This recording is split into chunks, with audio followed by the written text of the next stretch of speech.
citlivý člověk, jeden ze 2 československých filmů v programu Hlavní soutěže, československých ve smyslu koprodukce mezi Českou republikou a Slovenskem.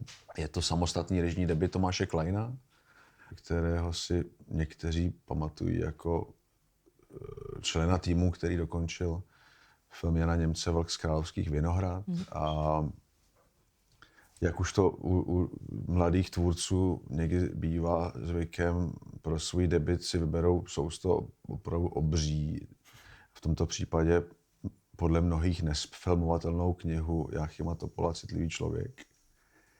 A pak už bude záležet na divácích, jestli, a těch, kteří tu knihu četli, nakolik byl úspěšný, podle nás byl úspěšný. Adaptovat knihu obecně, o které se ví a o které se mluví, je téměř sebevražedný krok, ale o to vlastně více obdivujeme odvahu Tomáše Kleina a jeho producenta Tomáše Michálka a herců a tak dále. Je to pro mě takový naléhavý film, musím říct.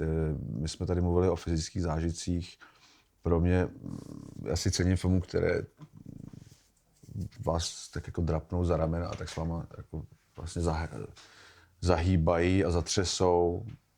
A to vlastně se mi líbí i u prózy Jáchyma Topola. A mám pocit, že se Tomáš Klein napojil na jako ducha psaní Jáchyma Topola vlastně velmi zajímavým způsobem. Pro mě to je hrozný znovu objevení Davida Prachaře, staršího, nebo teda toho mladší, toho prostředního.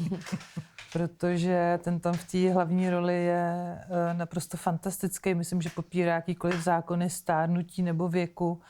A vlastně, jak se ten film točí celý kolem jeho postavy, Táta se jmenuje ta postava? Táta. Tak je fakt vlastně fascinující v tom, jak nestárne a co tam předvádí za výkon. Jako to pro mě bylo úplně fascinující během sledování toho filmu. A je to další film o dětství, ale jako je to o té dětské perspektivě taky. Která se prolíná s tou dospělou. A je to film, který přichází na Karlovarský festival, respektive premiéru bude mít zhruba 2 týdny po té, co si připomeneme, nebo co jsme si připomněli 10. výročí smrti Filipa Topola. Protože Topol není jenom Jáchym nebo Josef, ale i Filip. A aniž bych jako prozrazoval nějaké zásadní elementy z toho filmu, tak přítomnost Filipa Topola, jak samozřejmě v předloze, tak ve filmu je citelná a poměrně intenzivní. Což je skvělý, protože si myslím, že to je jméno, který je potřeba připomínat, protože myslím, že se na něj neprávem, nebo že se neprávem nezmiňuje tak často, jak by měl 10 let po smrti.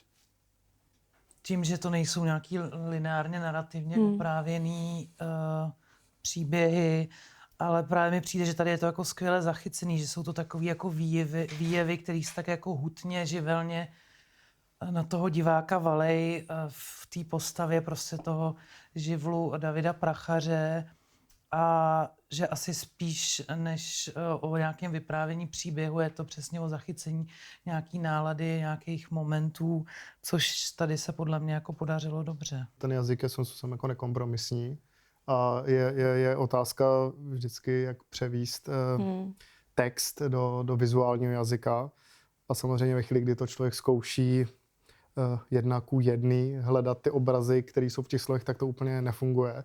A mám pocit, že tady ta tranzice proběhla vlastně způsobem, který má svůj osobitý výraz a který vlastně vyžaduje nějaký autorský vklad.